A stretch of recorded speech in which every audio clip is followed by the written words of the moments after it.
আমরা সবাই ছেলে মেয়েদের হাতে আইফোন দিয়েছি তুলে, ভবিষ্যতে ছেলে মেয়েদের কী হবে সেটা কিন্তু আমরা গিয়েছি ভুলে।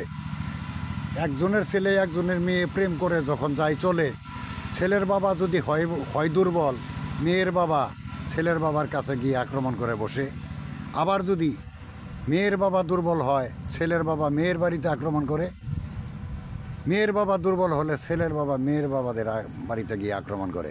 কিন্তু আমরা কি একবারও চিন্তা করি যে এখানে উভয় গার্জিয়ানেরই দোষ আছে? কেন আগে আপনারা আপনাদের ছেলে মেয়েদেরকে শাসন করেননি? কেন আপনাদের ছেলে মেয়েদেরকে নিজ নিজ ছেলে মেয়েদেরকে আপনারা নিয়ন্ত্রণ করতে রাখতে পারেননি? আজকে আপনি দুর্বলতার সুযোগ নিয়ে একজনকে অসহায় ভেবে তার বাড়িতে আপনি আক্রমণ করছেন। কেন করছেন? আপনি নিজের মেয়েকে সামাল করুন।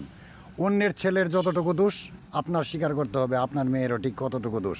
আবার ছেলেপক্ষ ছেলেরও চিন্তা করতে হবে তার মেয়ের শুধু দোষ নয়, আমার ছেলেরও দোষ, কারণ উভয়ের দোষের কারণে এই কাজ হয়েছে।